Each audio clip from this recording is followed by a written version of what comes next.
සුබ මධ්‍යනක් සියලුම මාධ්‍යවේදීන්ට විශේෂයෙන්ම අද මේ මාධ්‍ය සාකච්ඡාව පවත්වන ප්‍රධාන හේතුව තමයි අපි දිගින් දිගටම ප්‍රකාශ කරපු කාරණාවක් තමයි 2019 සිට සේව වෙන්න පුළුවන් විශ්‍රාම වෙන්න පුළුවන් ආබාධිත වෙන්න පුළුවන් මේ නිලදා මේ රණවිරුවන්ගෙන් ඒ පරිගැනීම සම්බන්ධව අපි දිගින් දිගටම කතා කරා. ඒ වගේම තමයි විශේෂයෙන්ම සේවයේ ඉන්න විශ්‍රාමික සහ ආබාධිත සමාජිකයන් සහ පවුල්වල සියලුම දෙනා 85%කට වගේ පිරිසක් මෙවර මාලිමා රජේ පත් කරන්න ජනාධිපතිවරණයේ පාර්ලිමේන්තු මැතිවරණයේ ඔවුන්ට ශක්තිය ලබා දුන්නේ මෙන්න මේ කරපු අසාධාරණකම් නිසා. ඒ වගේම විශේෂයෙන්ම අපි ස්තුතිවන්ත වෙනවා 2013 වසරේ සිට 2025 වසර වෙනකන් අපි දැඩි උත්සාහයක යෙදුණා මේ රටේ ආරක්ෂක ලේකම්වරු හම්බෙන්න, ආරක්ෂක රාජ්‍ය ඇමතිලා හිටියා, නියෝජ්‍ය අමාත්‍යවරු හම්බෙන්න. හැබැයි කිසිසේත් රණවිරුවන්ගේ මේ ගැටලු කතා කරන්න අපට කිසිසේත් අවස්ථාවක් ලබා දුන්නේ නැහැ. හැබැයි අපි සන්තෝෂ වෙනවා මේ වෙනුවෙන් අපිට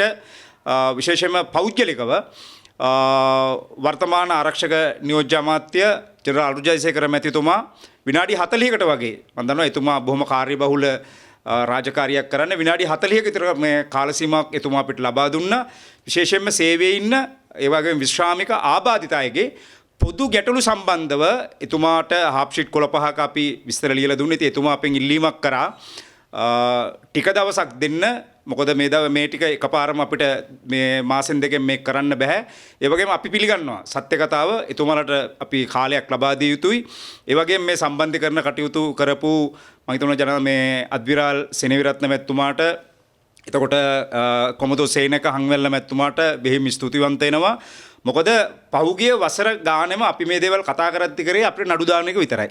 හැබැයි අපිට අවස්ථාවක් දුන්නේ නැහැ. ඒ වගේම